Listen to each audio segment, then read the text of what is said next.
Sveiki, sveiki! Man ir tos gods paziņot, ka 20. maijā saule būs Dviņu zīmē. Un tā līdz pat vasaras saulstāvjiem, kad saule pāries uz Vēzi. Bet šis ir Dviņu laiks, un tāpēc sirsnīgs sveiciens visiem dviņiem, un gribu mazliet par Dviņu zīmi pastāstīt. Dviņu zīme personīgi man ir sarežģīta zīme, jo man kā stabilai zemes stihijai ir grūti saprast gaisa vieglumu, kas piemīt dviņiem gaisa stihijas zīmei. Toties es savā veidā apbrīnoju šo spēju ātri pārslēgties, nodarboties ar vairākām lietām vienlaikus, pamanīt vairākas lietas vienlaikus, uzsūkt sevī kā sūklī ļoti daudz un bieži vien pilnīgi nevajadzīgas, un tomēr informācijas. Dviņi droši vien ir tie, kas ir visčaklākie portālu un arī mēdīju lasītāji, kuriem ir svarīgi visu laiku būt informācijas plūsmā. Vienalga, kas tā būtu par informācijas plūsmu, varbūt ir runa tikai par viņu burbulu sociālajos tīklos, varbūt ir runa par globālām norisēm, tur jāskatās atkal jau pilns horoskops, citas planētas, kas tur darbojās, bet katrā ziņā informācija ir dviņu barība, dviņu no tās pārtiek, un kas arī svarīgi, ka ne tikai salasīt sevī, bet arī izteikties, un izteikties par gandrīz tā kā nokomentēt jebkuru ierakstu, izteikties par jebkuru tēmu, dvīnim ir viedoklis, viņam ir svarīgi ar to dalīties, bet tas nav tas viedoklis, kas ir, piemēram, strelniekam, tur tāds vienīgais pareizais viedoklis, es zinu, kā ir pareizi, un es jums visiem to pastāstīšu.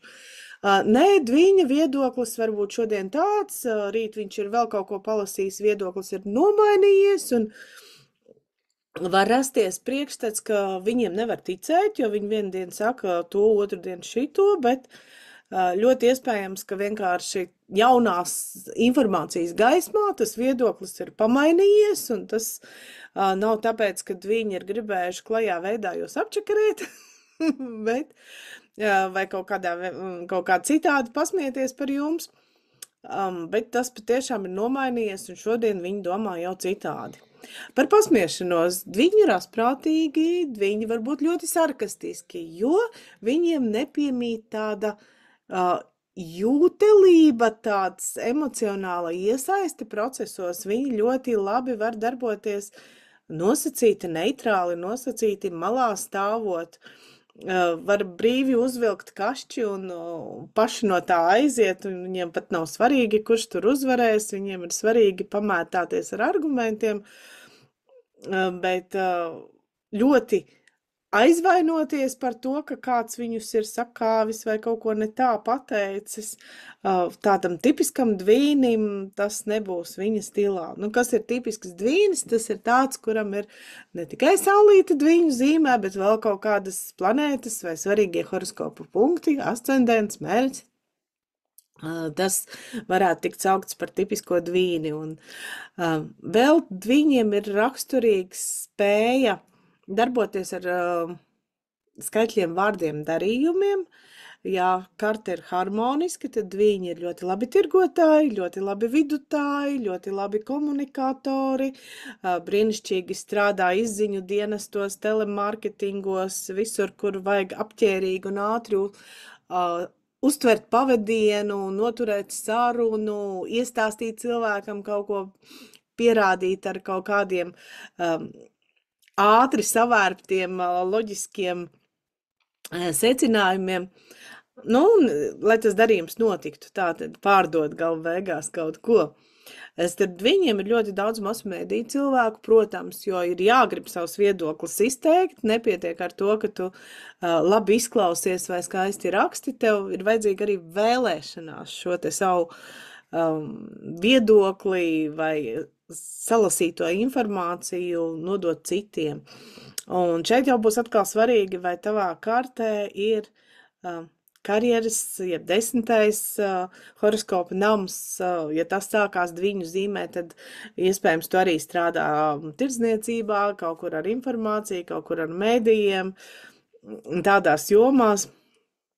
Piemēram, man ir Dviņu zīmē, un tāpēc es visu dzīvi, lai kā es ietu pa dažādām citām sirdslietām, man tur ir astroloģija, taroloģija vai rūnas vai rituāli, bet es strādāju medijos kā kopš 18 gadu vecuma, tāpēc, ka mana karjera pieprasa, lai es dalos ar informāciju, un tas ir iemesls, kāpēc es šeit sēžu un stāstu par dviņiem. Kas ir dviņa sliktās īpašības?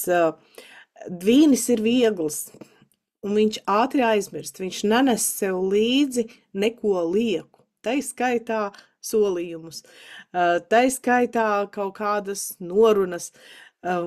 Viņš var virspusēji apsolīt, un ja tas kaut kādā veidā neizraisa viņa interesi tik tālu, ka nofiksējas smadzenēs, viņš par to var aizmirst.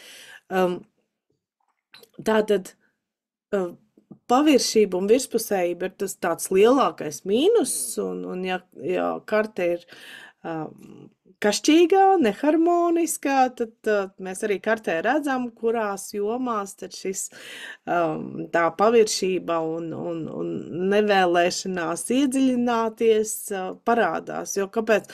Tikko tu kaut kur iedziļinies, tā tev parādās kaut kāda emocionālā iesaiste, bet viņiem nevajag viņiem, jo mazāk viņiem ir kaut kur emocijas jāizpauž, jo labāk, ja vien tās emocijas nav, tāda rotaļa, ja, aktiera meistarības līmenī. Lūk, bet vispār ar viņiem ir viegli, viņi reti izvirza kaut kādas radikālas pretenzijas, tur vai tu darīji ultimātus nestāda, arī attiecībās ar viņiem, tāpēc ir diezgan viegli, ir gan stipri jāpadomā, ja tu esi tāds cilvēks, kas ir ļoti vienmīlis un ļoti greizsirdīgs, tad ar viņiem iesaistīties attiecībās, tās tev būs vienīgas ciešanas, jo viņiem vajag parunāties ar visādiem cilvēkiem, vajag pasmaidīties ar visādiem, viņi brīvi uzsāk sarunu tur ar cilvēkiem tramvajā vai ar oficiantu vai ar, jebkuru viņiem uzmanību aizķērušu cilvēku brīvi sāk sarunu, un ja tu esi greizsirdīgs, tu vari sajūt prātā no tā. Ka ko gan viņi ar to ir domājuši? Neko viņi ar to nav domājuši, viņiem vienkārši parunāties patīk, viņi gūst baudu no komunikācijas. Un šī arī ir atslēdziņa faktiski, ja tu gribi būt labās attiecībās ar dviņu, tev ir jābūt labam komunikātoram, tev ir jābūt spējīgam visu laiku kaut ko jaunu viņa informatīvajā laukā kādu impulsu palaist, pretējā gadījumā viņam kļūst garlaicīgi. Man ir garlaicīgi, tas ir dviņa, tipiskā dviņa lāsts, kad viņš nevar nosēdēt mājās, viņš nevar nosēdēt pie viena kaut kāda monotona darba, kaut gan viņam ir ļoti prasmīgas rokas, viņš var būt brīnišķīgs amatnieks, bet viņam vajag arī šo te saziņu ar citiem cilvēkiem, vajag būt kompānijā, nevelti dviņu zīmē ir 2, ja? Dvīnis pa vienam viņam, tā kā nepatīk. Un to var ņemt vērā arī, ja tev ir, piemēram, skolas vecumā bērni dviņi, ka viņi labāk pārgramos nepieciešamību pildīt mājas darbus, ja varēs darīt to divatā, viņi pat atkritumu kasti labprāt divatā iznesīs. Bet atstāt dvīni vientulībā ir lielākais sods, un tas nekādā veidā nepadara viņu par labāku vai iejūtīgāku vai gudrāku cilvēku, tas viņu tikai aizkaitina un liek viņam par spīti meklēt citus kaut kādus kompensācijas mehānismus. Tālūk, tāds, bet visā visumā dvīņi jauki, viegli, gaiši cilvēki grib doties ceļojumā, paņem līdzi dvīni, viņš sarunās pa lētākām naudām naktsmājas, atradīs, kur ko pa cik var dabūt, izklaidēs tevi ar jokiem, vieglām sarunām, nenostums depresijā ar kaut kādiem milzīgām emocionālām drāmām, Dvīnis ir tiešām laba kompānija. Lūk, visiem maniem dvīņiem, kuru manu draugu vidū ir tiešām ļoti maz, bet es viņiem no visas sirds novēlu tagad laimīgu šo dzimšanas dienas mēnesi un laimīgu arī turpmāko gadu, un tev pēc iespējas atrast sevī to dvīņa daļu, jo mūsos katros viņi ir, kas spēj ātri un veikli iegūt nepieciešamo informāciju un likt to lietā. Un priekš tādiem dviņiem, kuri meklē informāciju, arī mēs savu spīgani taisam. Lūk, lasi, uzzini, esi apritē, un lai tev brīnišķīgs dviņu laiks!